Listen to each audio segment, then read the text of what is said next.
World వార్తలకు స్వాగతం. గాయత్రి విద్యానికేతన్లో బతుకమ్మ సంబరాలు. పెద్దపల్లి పట్టణంలో గాయత్రి విద్యానికేతన్ ముందస్తు బతుకమ్మ సంబరాలు ఘనంగా నిర్వహించారు. ఈ సంబరాలలో భాగంగా పాఠశాల ప్రాంగణంలో రంగులు, రాసులు, పూలమాలలు, గీతలు, ధ్వనులతో కూడిన అద్భుతమైన వాతావరణం సృష్టించబడింది. గాయత్రి విద్యానికేతన్ సంస్థల చైర్మన్ అల్లంకి శ్రీనివాస్, కరస్పాండెంట్ రజనీ శ్రీనివాస్ ప్రత్యేక అతిథులుగా పాల్గొని పండుగ యొక్క విశిష్టతను వివరించారు. గాయత్రి విద్యానికేతన్లో ముందస్తుగా ఎంగిల్పూల బతుకమ్మ సంబరాలను నిర్వహించుకోవడం జరిగింది. ఈ కార్యక్రమంలో విద్యార్థులంతా కూడా పాల్గొన్నారు.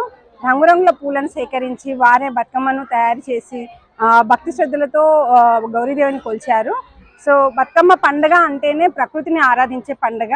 మన సంస్కృతి, మన ప్రతి పండుగలో సైన్స్ యొక్క విశిష్టతను దాగి ఉన్న సైన్స్ని కూడా పిల్లలకు మేము వివరించడం జరిగింది.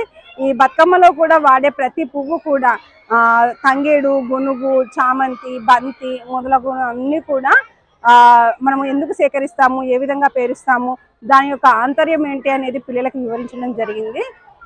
ఈ బతుకమ్మను భక్తి శ్రద్ధలతో పూజించి మళ్ళీ మనం చెరువులో నిమజ్జనం చేయడం వల్ల కూడా ఆ తంగేడు, గునుగుతో నీళ్లు కూడా శుద్ధి అవుతాయి. మనకి వర్షాకాలంలో కొత్తగా వచ్చిన వర్షపు నీరు కూడా శుద్ధి అవుతుంది.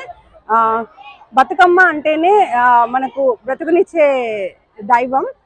ప్రతి ఒక్కరూ కూడా ఆయురారోగ్యాలతో ఉండాలని కోరుకుంటూ గౌరీదేవిని పూజించడం జరుగుతుంది. మన తెలంగాణకి చాలా ప్రముఖమైన పండగ. 9 రోజులు కొనసాగే ఈ పండగ ఎంగిలిపూల బతుకమ్మతో మొదలై సదుల బతుకమ్మతో ముగుస్తుంది. ప్రతి ఒక్క ఆడపిల్ల ఎంతో ఇష్టంగా చేసుకునే పండగ ఇది. ప్రతి ఒక్కరూ కూడా ఎక్కడున్నా కూడా అంటే వాళ్ళ అమ్మ వాళ్ళ ఇంటికి వెళ్ళడం కానీ ఎక్కడ ఉన్నా కూడా చాలా ఆనందంగా వాళ్ళ చుట్టూ ఉన్న ప్రజలందరితో కలిసి చేసుకుంటారు. కుల మత భేదం లేకుండా, ధనిక పేద భేదం లేకుండా అందరూ కూడా చాలా సంతోషంగా జరుపుకునే పండగ ఇది. ఈ బతుకమ్మ వేడుకను ఈరోజు మా గాయత్రి విద్యానికేతన్లో జరుపుకోవడం మాకు చాలా ఆనందంగా ఉంది. గౌరీదేవి ఆశీస్సులతో పాటు అందరికీ బతుకమ్మ పండుగ శుభాకాంక్షలు.